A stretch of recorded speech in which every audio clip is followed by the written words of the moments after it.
Assalamualaikum warahmatullahi wabarakatuh. Bismillahirrahmanirrahim. Alhamdulillahi rabbil alamin. Wassalatu wassalamu ala asyrafil anbiya'i wa imamil mursalin, sayyidina wa habibina wa qurrati a'yunina Muhammadin wa ala alihi wa sahbihi ajma'in, amma ba'd. Fanawina ta'alluma wa ta'lim wa tadhkura wa tadhkir wa nafa'a wa intifa'a wal ifadata wal istifada wal du'a ila al-huda wa dalalata 'ala al-khair wal hatha 'ala tamassuki bi kitabillah wa sunnati rasulih sallallahu alaihi wasallam ibtigha'a qurbihi wa thawabihi minhu subhanahu wa ta'ala.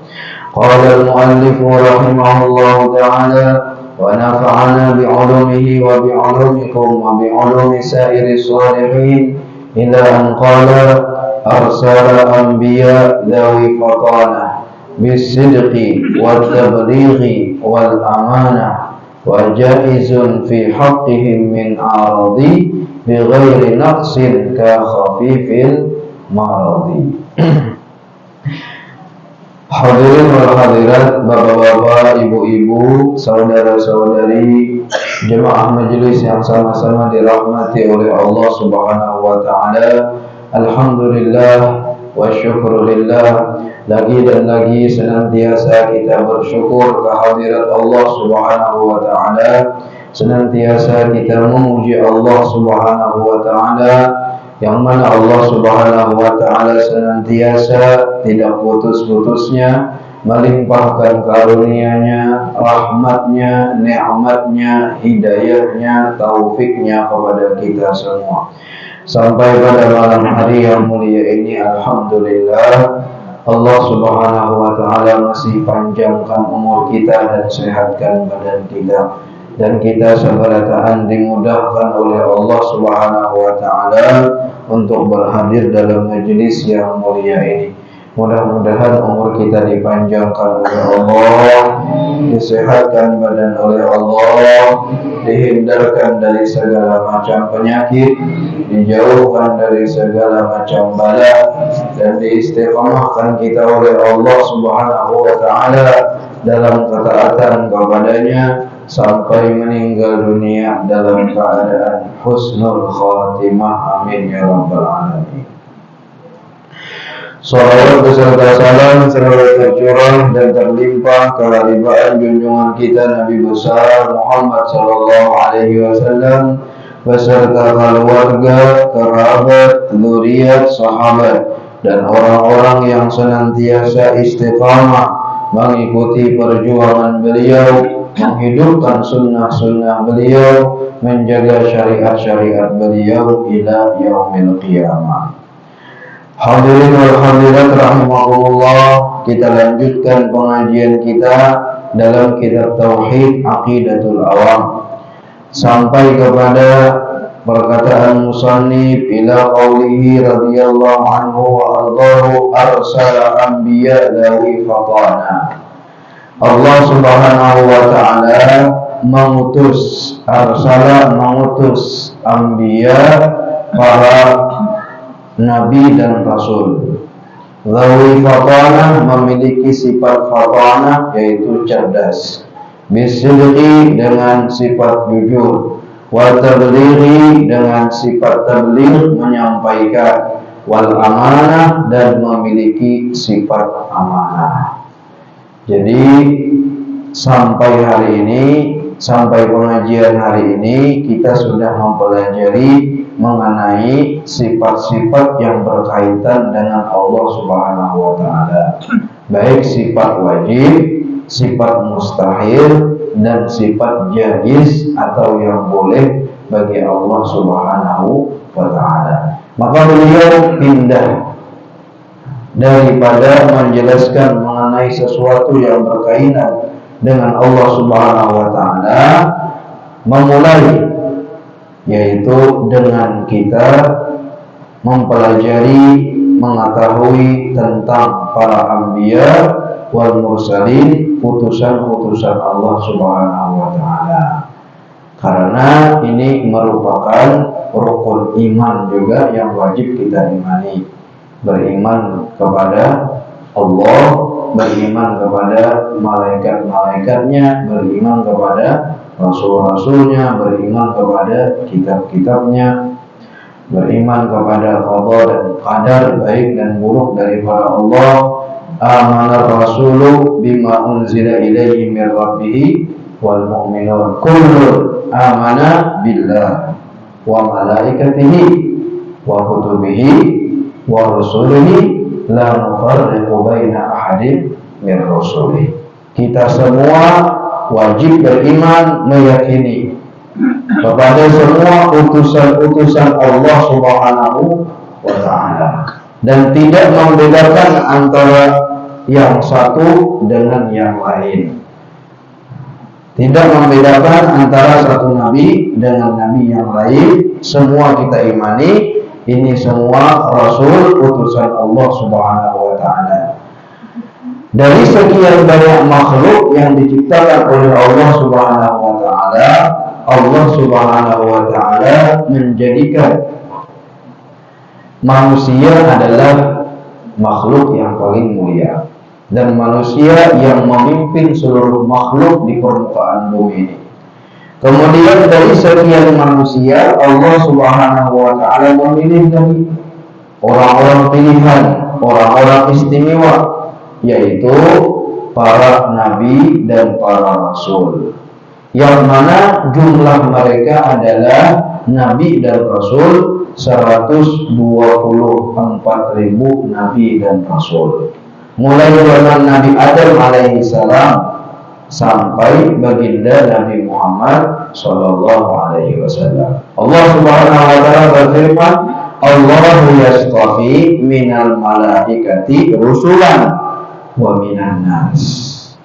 Allah Subhanahu wa taala memilih, mengistimewakan dari kalangan malaikat-malaikat itu ada rasul. Dari kalangan para malaikat itu ada orang-orang yang dipilih oleh Allah menjadi pembesar-pembesar malaikat, pemimpin-pemimpin malaikat. Malaikat itu saking banyaknya, bilangannya, jumlahnya, tidak ada yang mengetahui jumlah malaikat kecuali Allah. Kemudian di antara mereka yang banyak tadi, ada malaikat-malaikat yang dipilih oleh Allah Subhanahu wa ta'ala. Di antaranya ada 10 malaikat, ada Jibril, ada Mikail, ada Israfil, ada Israil, Munkar, Nakir, Raqib, Atid. Kemudian ada malaikat pemikul arsy. Sekarang ada 4 malaikat yang memikul arsy. Nah, kemudian nanti apabila terjadi hari kiamat, Allah tambah 4 jadi 8 malaikat yang memikul arsy. Ini malaikat-malaikat yang mulia, yang besar, dipilih oleh Allah. Begitu juga dari kalangan manusia ini ada orang-orang yang dipilih oleh Allah Subhanahu wa ta'ala, diistimewakan oleh Allah Subhanahu wa ta'ala. Nah, yang memilih adalah Allah Subhanahu wa ta'ala. Di antaranya tingkatan yang paling tinggi adalah nabi dan rasul, yaitu jumlah mereka 124.000 nabi dan rasul, seperti jumlah para sahabat yang berkumpul ketika Hajjatul Wada, yaitu 124.000 para sahabat. Ada khilaf, bukan pasti seperti itu hitungannya, ada khilafnya juga. Kemudian di antara 124.000 nabi dan rasul tadi, para nabi itu, maka Allah Subhanahu wa ta'ala memilih pula 313 orang rasul. Jumlahnya jadi dari 124.000 nabi, Allah pilih mereka itu nabi dan rasul, yaitu 313 nabi dan rasul. 313 itu mereka ibarat jabatan untuk rasul dan juga nabi. Seperti jumlah ahli Badar, sahabat Nabi SAW yang hadir di perang Badar, 313 orang, 313. Kemudian Dari 313 tadi yang disebutkan di dalam Al-Quran ada 26 atau 25 Rasul. Jadi Rasul jumlahnya berapa? 313. Yang disebutkan di dalam Al-Quran adalah 25 atau 26 Nabi dan Rasul. Maka yang 25 Nabi dan Rasul ini wajib kita imani secara terperinci. Nah, itu nanti akan disebutkan oleh beliau karena itu ada disebutkan nama mereka dalam Al-Quran. Artinya kalaulah dia mengatakan salah satu daripada yang 25 tadi bukan Nabi, maka cacat dalam akidahnya. Ditakuni orang misalnya Nabi Musa itu Nabi kan ada juga. Nah, ataupun Yahya itu dia. Nah, padahal sudah tahu kita Nabi Yahya yang nyambernya kan Nabi itu Rasulullah ada presiden itu waliullah aja misalnya. Nah, orang yang berkeyakinan seperti itu maka cacat dalam syahadatnya, dalam keimanannya. Nah, kemudian juga wajib pula kita meyakini ada sifat-sifat yang wajib bagi para rasul. Wajib semua rasul, semua nabi bersifat dengan 4 sifat ini. Dan mustahil kebalikan daripada 4 sifat ini. Nah, jadi berapa?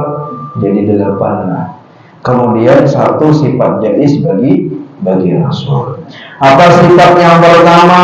Dari fadana. Allah mengutus para anbiya dan para mursalin dengan memiliki sifat fadana, yaitu mereka itu cerdas. Para nabi, para rasul itu adalah manusia-manusia yang paling cerdas yang pernah hidup di permukaan bumi. Nabinya tadi.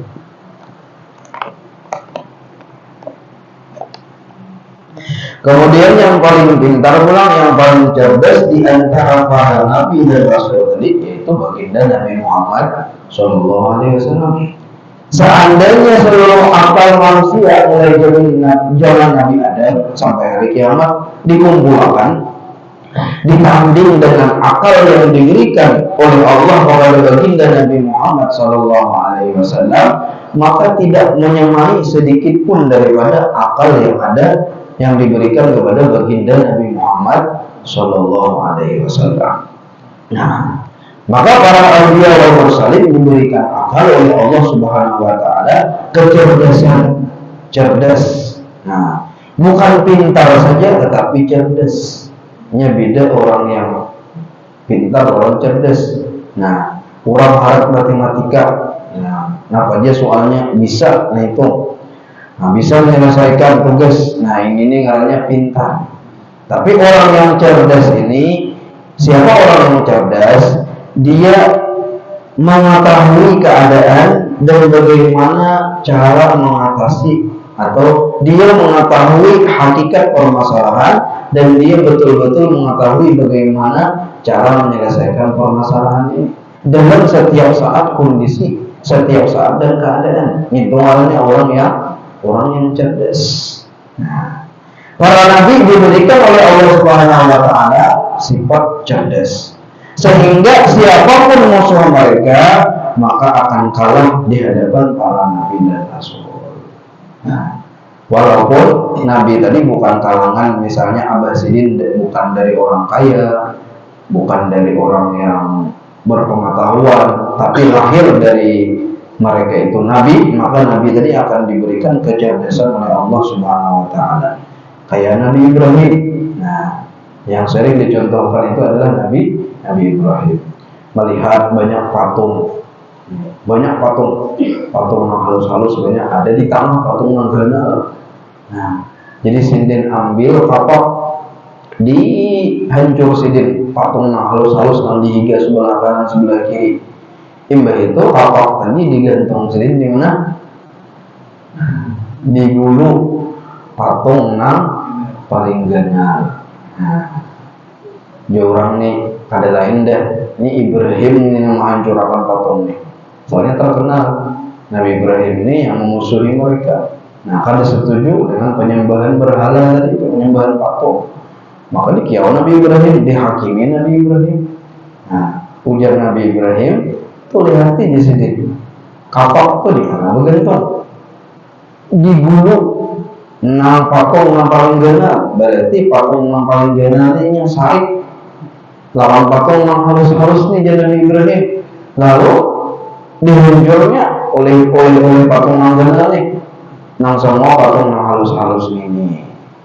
Ujar Nabi Ibrahim ini kan udah bakal lah. Patung ini kan bisa kada bergerak, ya kan kalau memukul kada bergerak. Melihat kada, mendengar kada. Ujar Nabi Ibrahim, ada lagi ngambung ke dapur Nabi Ibrahim. Sudah tahunya kada bergerak, inya kada beri manfaat, kada beri mudarat, disambar. Nah, hanya orang heran. Nah, kalah betul. Kekalahannya apa? Nyalakan api ya lagi. Nah, orang-orang yang zalim itu seperti itu. Ya. Sudah kalah, ada betul-betul kalah ada. Nah, maka jalannya nyalakan api untuk membakar Nabi Ibrahim. Nabi Ibrahim datang kepada Raja Namrud. Ujar Nabi Ibrahim, Innallaha huwa yuhyi wa yumiit. Sesungguhnya Allah itu dia yang menghidupkan, dia yang mematikan. Oleh Raja Namrud, aku pun bisa jadi Raja Namrud. Aku bisa menghidupkan, bisa mematikan. Dipanggilnya dua orang dipanggil oleh Raja Namrud. Seekong dibunuhnya, mati Raja Namrud. Seekong lagi, ikam silahkan pergi. Seekongnya kehidupan, seekongnya kematian. Itu ada dalam surah Al-Baqarah. Kemudian apa jawaban Nabi Ibrahim? Nabi Ibrahim berpindah ulang kepada sesuatu mukjizat alam yang hebat yang tidak bisa seorang manusia pun mengendalikannya. Fa innallaha ya'ti bisyamsi minal masyriqi fa'ti biha minal maghrib. Nah, ujar Nabi Ibrahim, amun kayak itu pindah ulang. Tuhanku mendatangkan setiap hari matahari itu mulai timur ke barat. Amunnya ikan Tuhan, menaikkan kuasa, tolong aja peringatan matahari itu esok berjalan dari barat ke timur. Faktibihan dari maghrib, datangkan dia dari maghrib, dari arah maghrib, dari arah barat. Faruhitan dari kafir, maka ketika itu orang kafir, yaitu Raja Namrud itu dia kebingungan dan kalah hujahnya. Ini namanya cerdas. Nah, Allah, banyak lagi. Nah, kisah-kisah Nabi itu diberi kecerdasan oleh Allah Subhanahu wa Ta'ala.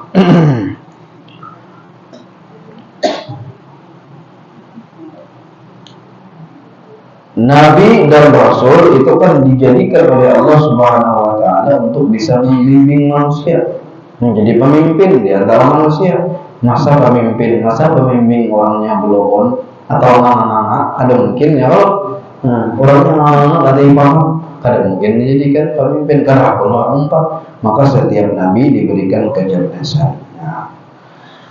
Kemudian yang kedua, sifat para nabi itu as-sidq, bis-sidqi, yaitu jujur dalam perkataan, dalam amalan, dalam apapun. Nabi itu selalu berkata jujur. Karena mau nabi itu berdusta. Rasulullah Shallallahu Alaihi Wasallam beliau diberi gelar Al-Amin. Al-Amin yang selalu berkata jujur dan terpercaya. Bahkan sebelum Nabi Shallallahu Alaihi Wasallam meninggalkan Makkah untuk hijrah, maka Rasulullah SAW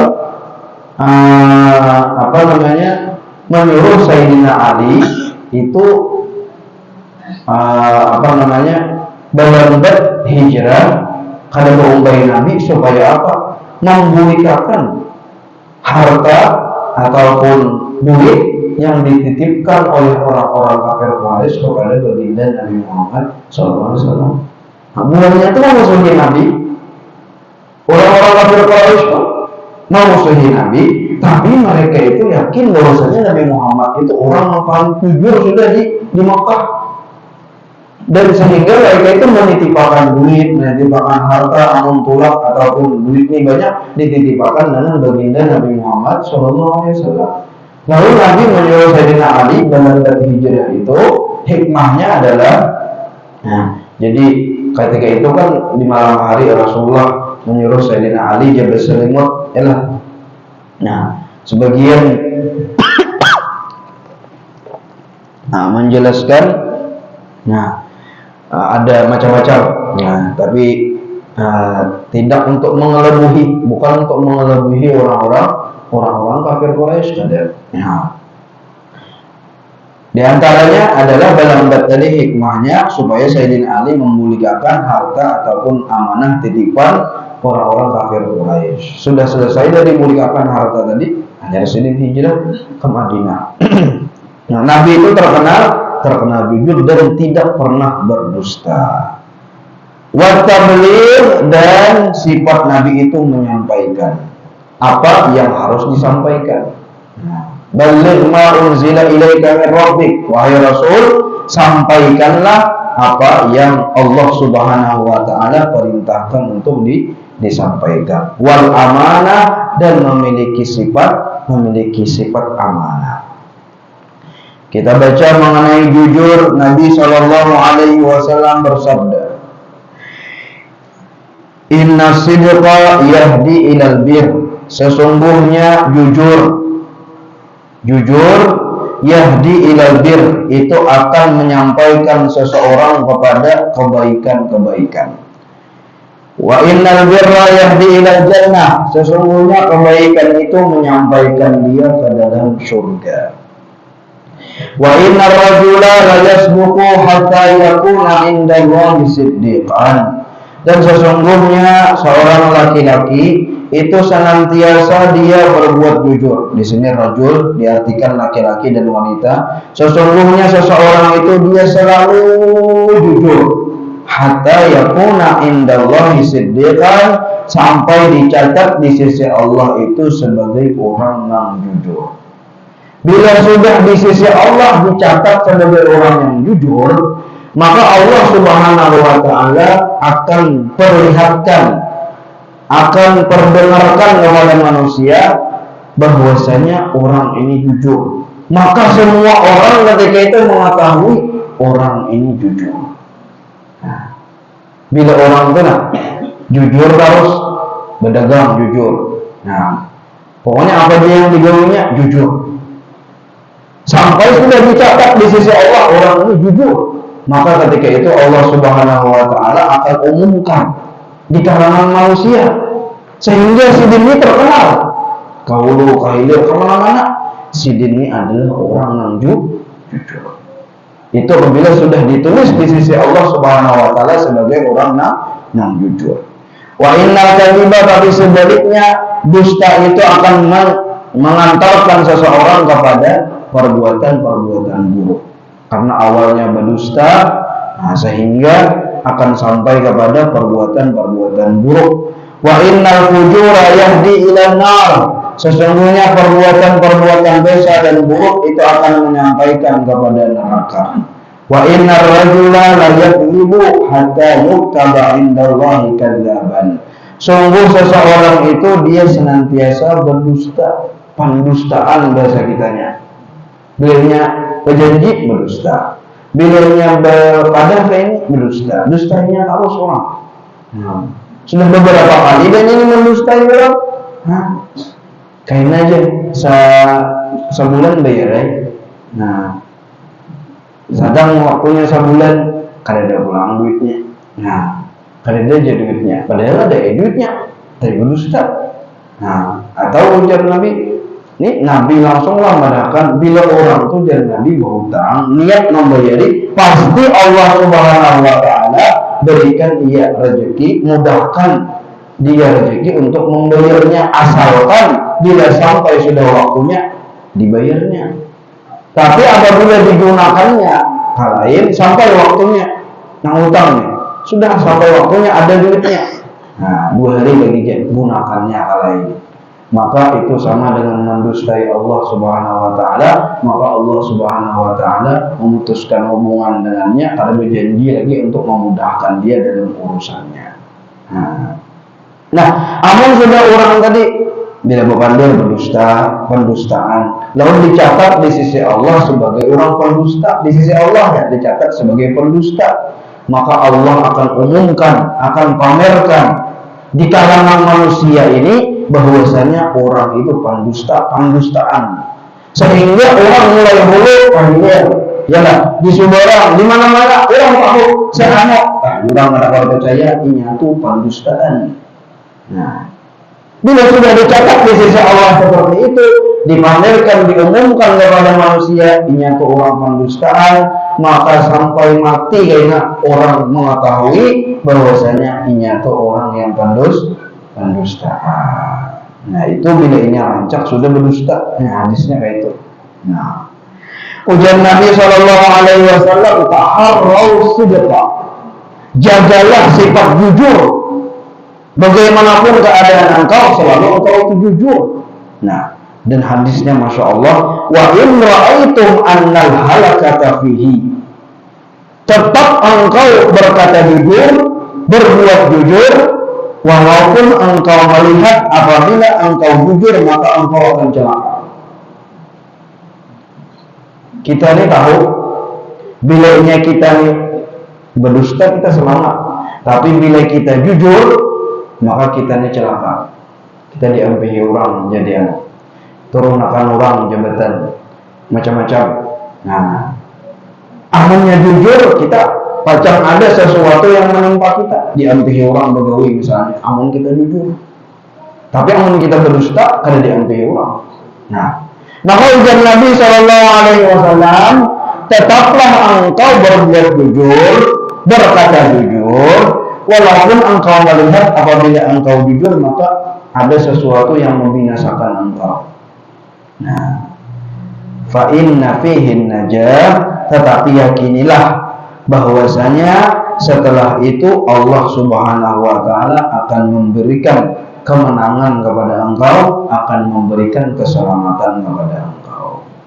Orang tadi misalnya lah jujur sini, diampihi, alhamdulillah diampihi kalau baik jujur, karena jujur diampihi. Nah, maka Nabi berjanji apabila orang itu karena jujurnya diampihi, maka setelah itu tunggu saja Allah Subhanahu wa taala akan berikan kepadanya sesuatu yang tidak ia sangka-sangka.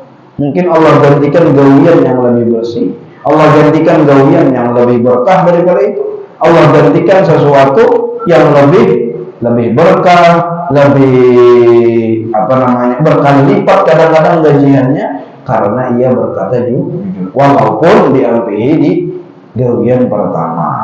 Nah, jadi Nabi tetap berkata jujur. Nah, makanya kuncinya di mana aja kita hidup, apapun profesi kita, gawian kita, maka hendaklah kita bersifat jujur. 4 ini sifat Nabi ini.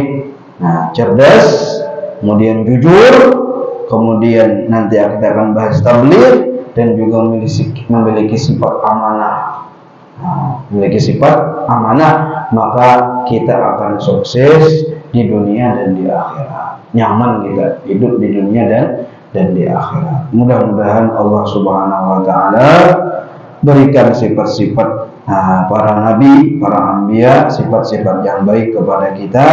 Allah Subhanahu wa taala bersihkan kita daripada sifat yang kotor, sifat yang tercela. Allah isi hati kita, jiwa kita dengan sifat-sifat yang terpuji, sifat-sifat yang diridai oleh Allah Subhanahu wa taala, sifat-sifat baginda Nabi Muhammad sallallahu alaihi wasallam.